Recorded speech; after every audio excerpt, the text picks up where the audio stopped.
The theme for this year's World Economic Forum is Globalization 4.0, but the biggest challenge for the business leaders say that they are worried about climate change than ever.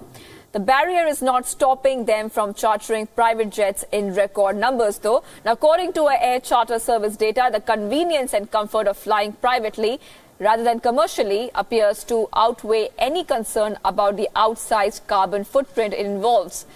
Now, as many as 1,500 private jet flights carrying the global elites will land at an airport near Davos in the Swiss Alps. That is a 13% increase from the 1,300 aircraft movement seen last year. And despite climate change registering as the top risk factor identified for the global economy in a survey of global environment movers and shakers last week, this even as the organizers of the World Economic Forum insist that they're making the annual meet environmentally sustainable by offsetting the carbon emissions generated by the private aviation through their own initiatives on the ground. We actually reduced our estimates, so we revised that. And speaking exclusively to Wion's business correspondent, Tech Mahindra CP Gurnani, the CEO, the MD, in fact, said that the world economy will be dominated by emerging Asian economies. The World Economic Forum 2019 has begun and Indian top CEOs are here in very large numbers. We are joined here by Mr. CP Gurnani, CEO and MD of Tech Mahindra, the top IT company of the country. So first of all, what's your first reaction to this time WEF 2019? You know, World Economic Forum overall with the theme of Globalization 4.0.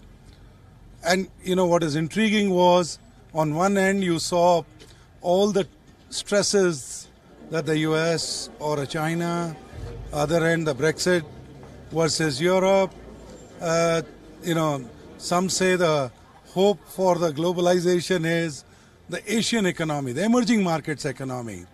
So I was actually quite impressed, and in a way that we're bringing the real issue of globalization on the table. And to me, the role of technology, the usage of, you know, or the need for connected world and connected solution was very, very prominent in the minds of people, and that is what has impressed me. And India is going to be a bright spot for the world economy. At the time, there are dark clouds over the overall economies of the world. How do you think that India will be able to take it forward? The kind of growth you have seen, 6-7%, one of the fastest growing economies in the world. Will we be able to maintain that also? To me, it is not about India. It is all about the emerging markets. The reality is in Asia, Asia accounts for almost 60% of the world's population and accounts for less than 50% of the GDP. So, reality is that it is not India. It is India and Asia together, India, China together, which will shape the economy of the world. And if you look at it, there is a reason for it. Ultimately, all economy strives on consumption.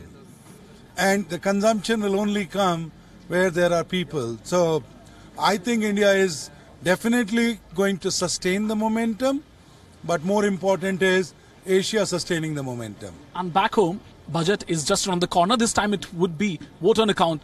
But do you expect the big bang announcements, because the kind of election year we are into, do you expect big bang announcements coming this time into the budget? I don't think budget has got much relevance other than balancing the books.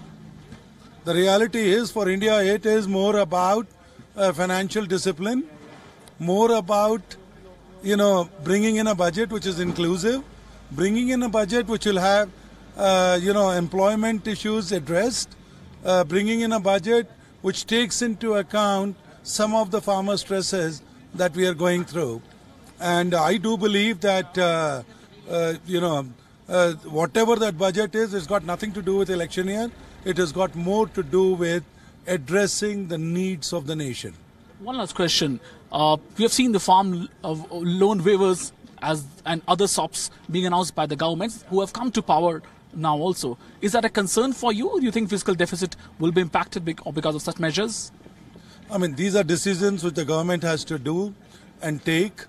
My only personal request would be that please balance your books you cannot run in deficit for too long. And I worry about the states because I've seen the moment you go in very aggressive on one sector, the other sectors get neglected. So I think that's why I use the word collaborative, all-inclusive economy is the requirement of the day, and I hope government addresses it.